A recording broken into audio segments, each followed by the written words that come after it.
खैर ये बात कहना गलत तो नहीं होगी कि डेडपूल मार्वल का जीसस बन चुका है, जो कि डेडपूल खुद इस बात को एडमिट करता है, कंफर्म करता है। और इतने दिनों के बाद I think Avengers end game और नो वे होम के बाद मैं किसी मार्वल मूवी के ट्रेलर टीजर को लेकर इतना एक्साइटेड हुआ हूँ। मार्वल की वही सेम हाइप फिर से फील हो रही है जैसे एवेंजर्स एंड गेम के टाइम हुआ करती थी। और अगर तुम इसके रिस्पॉन्स को देखना चाहते हो तो भाई डेडपूल का जो टीजर है अभी ट्रेंडिंग नंबर 1 पर चल रहा है यूट्यूब पर। यह दिखाता है कि माल में ताकत होगी तो तुम देखने जाओगे, एक कन्वेंशन के साथ काम करोगे तो ऑडियंस आएगी। खैर भाई मार्वल के खराब प्रदर्शन की वजह से 2024 इकलौता ऐसा ईयर होने वाला है जहाँ पर मार्वल की सिर्फ एक मूवी आएगी। हालांकि मुझे इससे कोई शिकायत नहीं है, एक मूवी आएगी लेकिन वो सब पर भारी पड़ जाएगी। और मैं तुम्हें बता दूं जब डेडपूल 1 आई थी तो लोग इतना सीरियस को ले नहीं रहे थे। यहाँ इसका बजट $58 मिलियन का था, जिसके अगेंस्ट पे इसने $782 मिलियन कमाए थे। यहाँ पर भाई उस वक्त फॉक्स सेंचुरी को यह पता चली कि डेडपूल के कैरेक्टर की कितनी वैल्यू है, कितना पोटेंशियल वो रखता है, उसको अच्छे एग्जीक्यूशन की जरूरत है। यहाँ पर यह बात तुम्हारे सामने आ ही गई होगी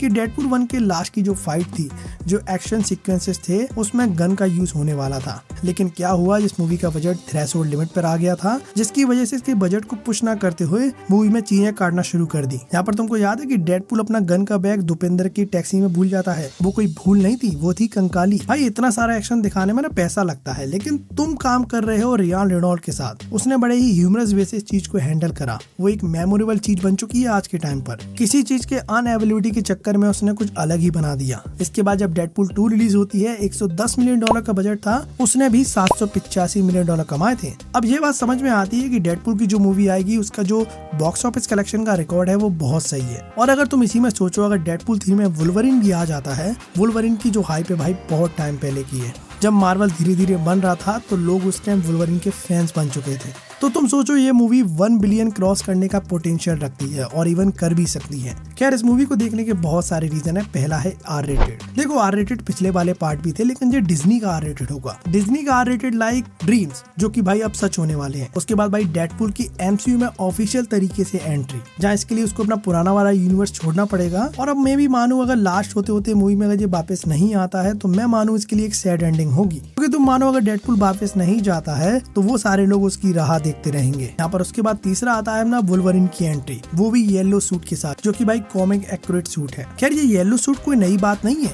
ये भाई 10 साल पहले ही हो चुका था। वुल्वरिन ओरिजिन की 2013 वाली मूवी में मूवी के लास्ट में ही वुल्वरिन को येलो सूट ऑफर कर दिया गया था।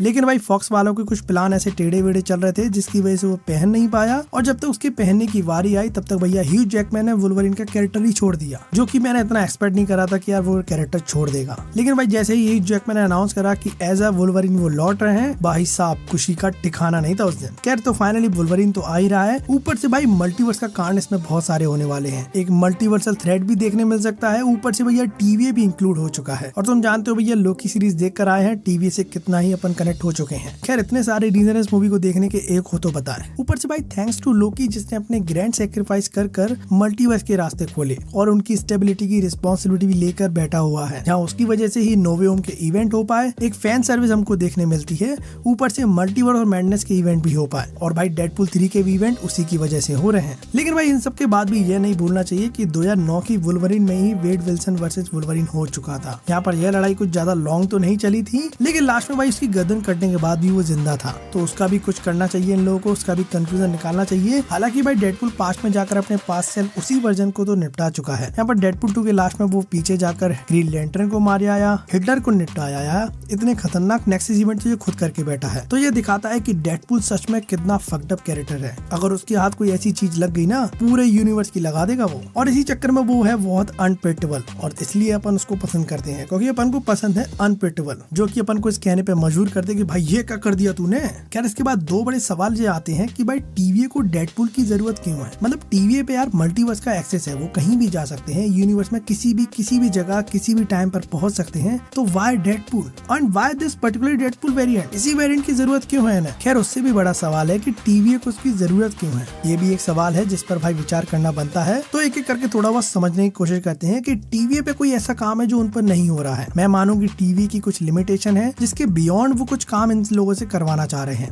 यहाँ पर ऐसे लोगों की रिक्वायरमेंट होगी जिन पे हीलिंग फैक्टर है। और अगर तुम मल्टीवर्स की खिड़की खोल के देखोगे तो तुमको 2 लोग दिखते हैं, वुल्वरिन और डेडपूल, जिन पर भाई गजब का हीलिंग फैक्टर है। लेकिन तुम एक बात भूल रहे हो, मैंने कहा था व्हाई दिस पर्टिकुलरली डेडपूल, तो ऐसा नहीं है। उनने बहुत सारे यूनिवर्स से बहुत सारे डेडपूल और वुल्वरीन को बुलाए होंगे, जहाँ पर अगर डेडपूल 3 के लीक्स की माने तो भाई तुमको एक समुराई डेडपूल देखने मिलेगा, एक डॉग डेडपूल देखने मिलेगा, एक किड डेडपूल देखने मिलेगा। और टीजर में ही एक सीन आता है जहाँ पर एक डेडपूल यूजी गन चला रहा है, जो कि मैं मानूंगा अपने डेडपूल का स्टाइल तो नहीं है। वो बंदा गन चलाएगा, नहीं तो फिर चाकू से ही उड़ाएगा। तो मे बी ये लेडी डेडपूल हो सकती है। खैर इसी के साथ ये वुल्वरीन के जो व्हाइट सूट वाला बंदा, इसका एक आई पैच लगा हुआ है और अपना वुल्वरीन तो भेड़ा नहीं है, तो मान सकते हैं ह्यूज जैकमैन के मल्टीपल वेरिएंट देखने मिल सकते हैं। ऊपर से भाई डैनियल रेडक्लिफ का नाम भी सामने आया तो वो भी हो सकते हैं एज अ वुल्वरीन। तो भाई इस मूवी में कुछ खतरनाक चीजें चल रही हैं जो सुनने, देखने और समझने में मजा आ रहा है। तो एक तरह से ये मूवी अच्छा खासा सस्पेंस बिल्ड कर रही है और आई थिंक ये मूवी मार्वल को अपने ट्रैक पे ले आएगी। यहाँ पर भाई रिसेंटली बॉब आइगर का जो अनाउंसमेंट हुई थी